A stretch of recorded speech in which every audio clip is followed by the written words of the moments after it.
మీ అందరికీ నా హృదయపూర్వక వందనాలు. చెమ్మగలిగిన దేవుని పిల్లారా, మీ హృదయాలు వెలిగించే మాటతో దేవుడు ఎక్కువ నీ మాటలు తీసుకొని మీ అద్దెకు కూర్చున్నాడు కనుక మేము కలిసి ప్రభు మాటలు ధ్యానం చేసుకుందాం.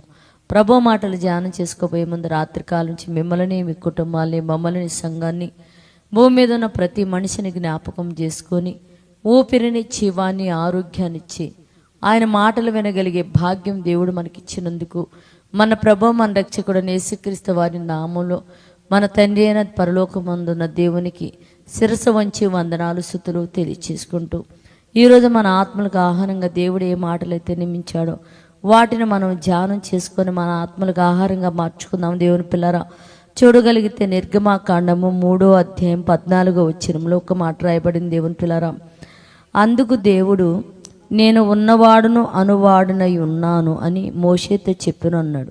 ఇక్కడ చెప్తున్నాడు, అయ్యా ఇంతకు నువ్వెవరవయ్యా అంటే నేను ఉన్నవాడని. అంటే ఎప్పుడు? నిన్న నేడు యుగయుగాలు నేను ఉన్నవాడనై ఉన్నానని మోషేతో చెప్పాను.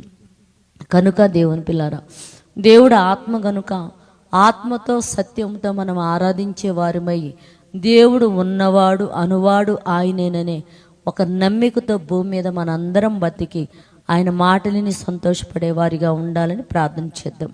పరిశుద్ధుడా, జీవము కలిగిన మా పరలోకపు తండ్రి, నైనా నీ కృప కలిగిన నామానికి వందనాలు. నైనా దేవుడే లేడు అని ఎంతోమంది నైనా అయా వ్యర్థముగా జీవిస్తున్నాడు.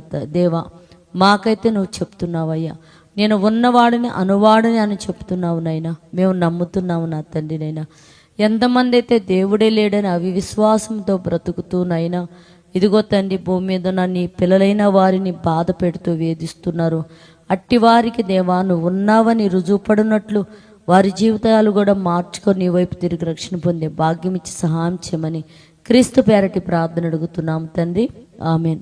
మీ అందరికీ నా హృదయపూర్వక వందనములు, ధన్యవాదాలు.